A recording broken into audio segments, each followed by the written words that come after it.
spirit, like, how does it actually show up in the artist's work, Well, he believed that a true artist, they don't just paint what they see, right? Right. They paint what they feel. And he actually says this in the book. He says, the artist is forced to paint the thing as he sees it.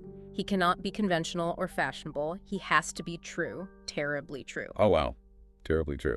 So it's not just about technical skill, right? It's about, like, channeling that inner vision, that raw emotion onto the canvas. Yeah, exactly. And for Henri, like, this act of translating personal experience into art, it wasn't just a form of, self-expression or whatever. Like, it was a way of connecting with something larger than yourself. Okay, I'm starting to see how this all ties into the idea of finding purpose, right? It's exact. If you believe that your art, like whatever that is a way of tapping into some universal truth, some shared human experience, then it gives your work a sense of meaning that goes beyond just, I made this cool thing. Exactly. It's like you're a part of something bigger. And this actually brings us to another really important theme in art spirit, which is like the importance of individuality.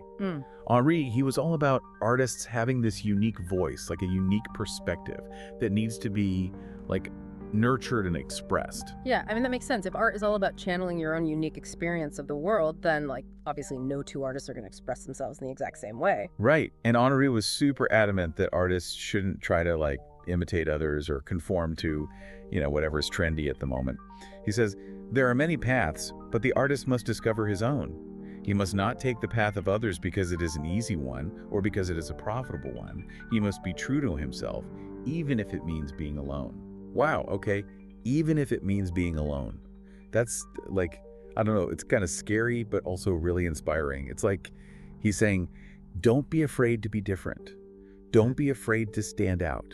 Your individuality is your strength. Yes, 100%. And that idea, embracing your individuality, finding your own voice, that's just as relevant today as it was when Henri was writing. I mean, maybe even more so, right? Totally. I mean, think about it.